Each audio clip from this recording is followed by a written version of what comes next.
The final update of the season is officially here, and it is absolutely packed to the brim with next season teasers and what's shaping up to be the most massive live event finale we've seen in years. Let's dive right into it because prep work for this finale has kicked into overdrive. The Voyager is finally making major moves. He's been low-key coasting since the season launched, but he just dragged the remaining 0-point fragments dead into the center of the map. At this rate, we are literally days away from him triggering the reconstruction. But word on the street is things are about to get incredibly messy.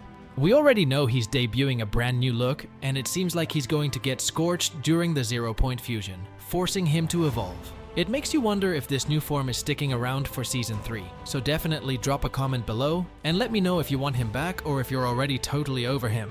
On top of whatever the Voyager is cooking up, we are on a collision course for an absolute blockbuster showdown. The entire season's lore has been building up to this heavyweight battle between the Foundation and the Ice King, and Fortnite has never seen anything on this scale before. Remember, the choice you made back on day 1 is going to completely alter how your live event kicks off. Now, since the Overwatch heroes teamed up with the Foundation, it leaves a massive question mark on who is backing the Ice King. If the rumors and dev teasers are any indication, we are looking at a massive crossover with the boys. It looks like Homelander is throwing down with the Ice King, but whether characters like Soldier Boy or Billy Butcher join the party is still anyone's guess. Honestly, it would be wild to see Butcher team up with Homelander, but I'm praying this collab is legit, because The Boys just wrapped up its final season, and there's truly no better time than right now. But let's get back to the Shattered live event. I truly believe it's gonna look something like Ready Player One. Especially since Tracer is already in the game, it could easily reference that iconic scene. On top of that, Fortnite devs are already putting this in their top 5 events of all time. So imagine if this hits even harder than the 0-hour event. I'm hyped for real. And think about the timing. We only get massive events like this at the end of a chapter or right before a mini-season, so something huge is coming that's probably going to put the current storyline on hold. I have a feeling we're going to get stuck in a loop or trapped in another reality. I know there are rumors about a tropical season, but how do we go from total destruction or an epic battle to just waking up on a beach? Or is it going to be just like the start of Chapter 7? You know, where after the 0-hour event we woke up on the island like we were recovering from a wild party. I don't know. Next season could be tropical, or maybe we go straight into a mini-season after the event, but hey, it's just a theory. And speaking of the event, the key art is absolutely insane. On the left, the Foundation is flexing over a defeated Ice King holding his crown. On the right, the tables are turned, and the Ice King is holding the Foundation's helmet. The caption reads, "Your team changes your experience." That's right, your live event experience literally changes depending on who you side with. There will be 2 separate countdowns, one at the Foundation's base and another by the Ice King's castle. If you're Team Foundation, you'll spawn at the base. The intro will be totally unique to your faction, though the ultimate climax and map changes will be identical for everyone, so don't sweat missing out on the big picture. Here's the catch regarding the timing. The event goes down late Friday night. Doors open at 6:20 p.m. Eastern, in a dedicated game mode, just like the 0-hour or collision events. We'll have about 40 minutes in a pre-lobby to mess around, and leaks say we'll be shooting down dark Voyager drones to pass the time before the clock strikes 1. Once the event wraps up, the game goes straight into severe server downtime, and Season 3 will launch early Saturday morning. Every single event that featured a dedicated pre-lobby playlist has turned out to be an absolute banger, and this one is shaping up to be an all-time classic. As for the lore, everyone is debating who is going to make it out alive. Honestly, the Ice King is likely catching an L because his arc wraps up here, but the Foundation is the leader of the 7.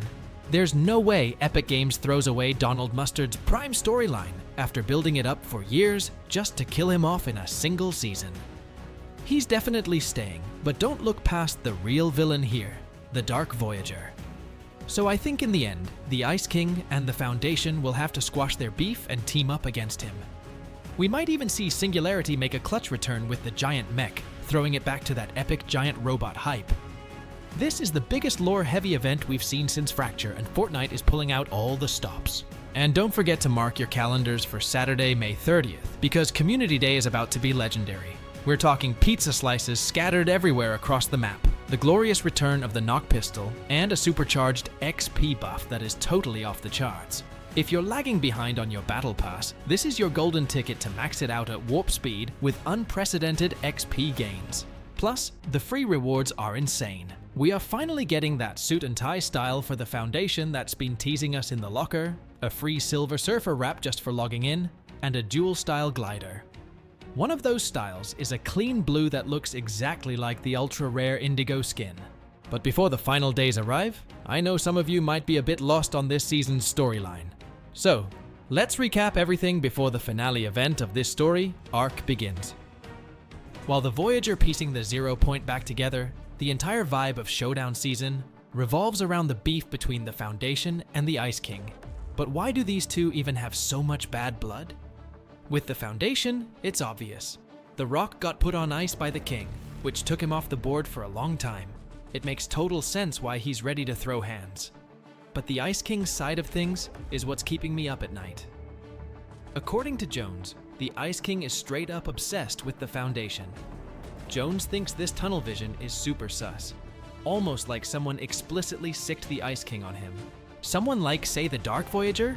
Even though the Voyager and the Ice King have an alliance on paper, the cube-headed dude could totally leave the Ice Boy out to dry, or vice versa. If you actually pay attention to Lady Winfrost's song from the Battle Pass, she spills the tea. The Voyager made a deal with the Ice King, where the King takes out the Foundation, and in return, the Voyager helps the King restore the elemental balance of the universe, which is exactly what the original Ice King was trying to do. But here's the catch. In her song, Winfrost drops massive hints that the Voyager is totally playing him, and behind all the smoke and mirrors, he's only looking out for himself. This elf girl seems to be trying to knock some sense into her king, and convince him to rip up the contract with the Voyager. With the plot making an absolutely insane comeback this chapter, it's been a hot minute since we checked in on Dr. Sloan. Turns out she's alive and well. Recently, Zadie managed to ping her signal and confirmed it. The former director of the Imagined Order is cooking up something massive, though we don't know exactly what yet. Fun fact, Zadie actually debated trying to recruit Sloan to the elites, but ultimately decided it was way too risky. In her eyes, bringing the boss into their base could seriously throw a wrench in her own master plans. Long story short, the return of Sloan is just a matter of time now. But Dr. Sloan isn't the only OG heavy hitter gearing up for a comeback. There's another massive player on the horizon, the one who pulling all the strings behind the scenes for the first 3 chapters, the big bad himself, Gino. It turns out that this genius has some extremely deep ties to the elites, and they've been dropping breadcrumbs everywhere. Slapped right on the main arena building is a crest that looks suspiciously like Gino's signature emblem. And let's not forget, Zadie used to be the head of security for the Imagined Order, which means she was directly on Gino's payroll. So what if this whole idea of assembling a super army of the best wasn't even Zadie's idea, but actually a master plan handed down from her old boss? We all know Gino is a total control freak who is obsessed with absolute perfection. If that's the case, the particles accelerator Than was under the LABDs this whole time isn't just there to look cool, it's a direct hotline, or maybe even a summoning portal, to bring Gino back into our reality. Its true purpose is still a massive question mark, but the fact that Gino is already breathing down our necks is undeniable. So before the epilogue of this season, and I guess the climax of the Wool story begins, almost every single day, something crazy happens in Fortnite. No matter which mode you play, events that tie all the story to one same direction is happening. One minute the Voyager randomly crashes the OG mode, then he in reload. The next minute, Save the World characters are randomly popping up on our island. Or a brand new map drops packed with a million lore secrets, from Cube Ore all the way to Imagined Order gear. So yeah, the storyline is officially back and feels better than ever. I wonder what you guys think about all of this, and if you are hyped for this event finale. Cause it feels like once the Voyager assembles the 0 point, it leads us straight to Season 3, and some dimension or world that we can't even imagine. What's it going to be? Rumors and leaks are pointing at a symbiote season, but reality itself can change way more than that. Maybe not all the characters will survive, or maybe this season will conclude the 7 arc, or the 0 point arc itself.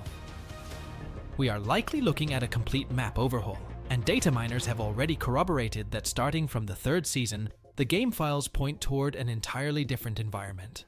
There are no signs of mini-seasons, or a temporary OG throwback to Chapter 3. Instead, Everything points to a massive shift that mirrors the scale of the Zero Crisis event we witnessed years ago when Agent Jones accidentally destabilized reality. The instability of the Zero Point acts as a beacon for cosmic entities, and this brings us to the most significant leak we've seen regarding the theme of the next season. While many theories have missed the mark in the past, the evidence for a massive Marvel crossover, specifically one centered around the King in Black, is becoming impossible to ignore. The rumors suggest that the explosion or rift caused by the Zero Point's reassembly will serve as the entry point for the symbiote god known as Knull. We have previously seen hints that the upcoming season would be symbiote-themed, but to understand the stakes, you have to understand who Knull actually is, and why his arrival is a much bigger deal than any previous antagonist. Knull is not just another powerful alien, he is the primordial god of the void who existed long before the Big Bang or the creation of the light itself.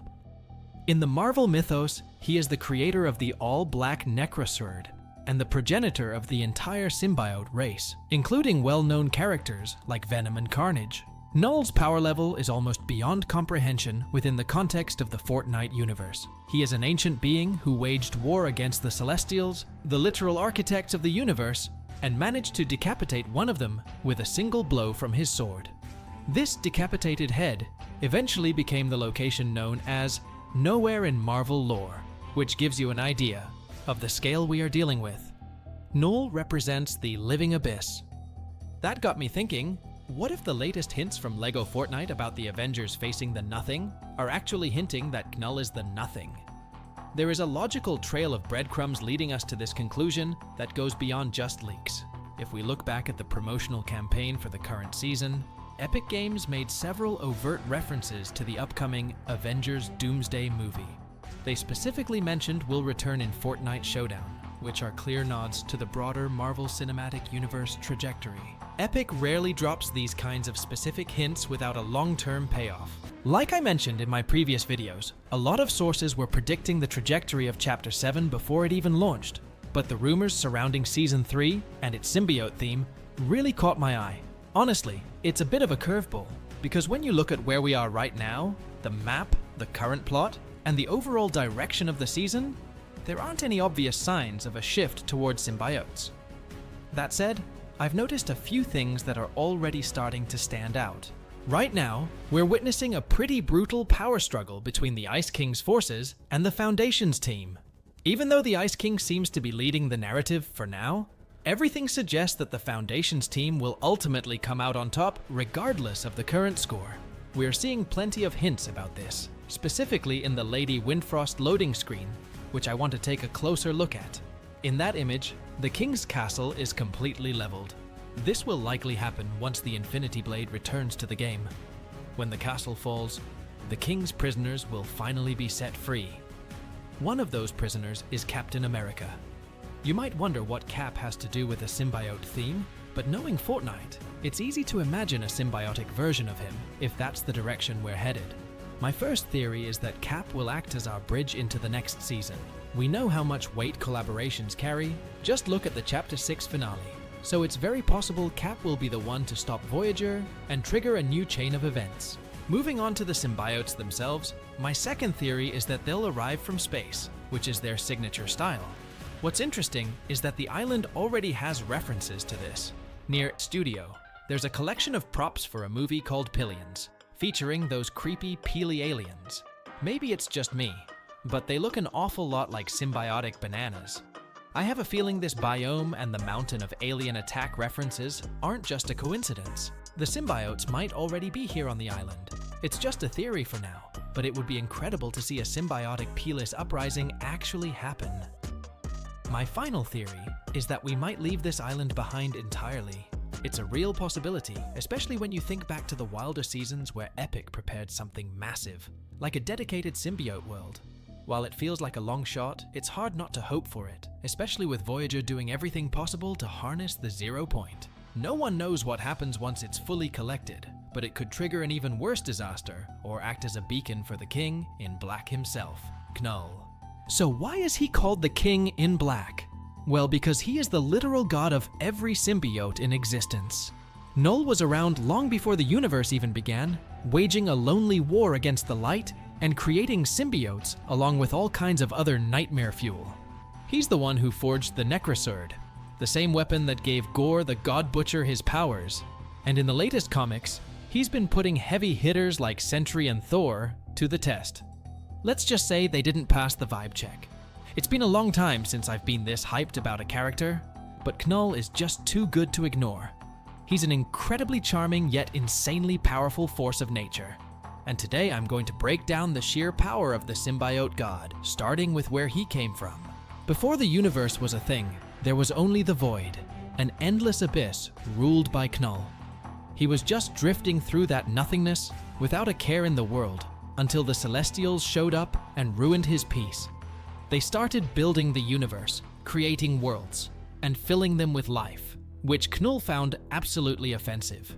He tried to take them out, and even managed to decapitate one, but he eventually had to retreat. He realized he needed a weapon that could actually kill beings on that scale, so he forged all black the Necrosword, the ultimate weapon of darkness. He used the severed head of that dead Celestial as a forge to charge the blade with cosmic energy, making it the very first symbiote. Because he used a white-hot forge and a massive hammer to build it, that trauma is the exact reason why symbiotes are still terrified of fire and loud noises to this day. Knull didn't stop there. He crafted himself some high-tier symbiote armor and began a literal campaign of genocide against the gods, becoming a legend of pure terror.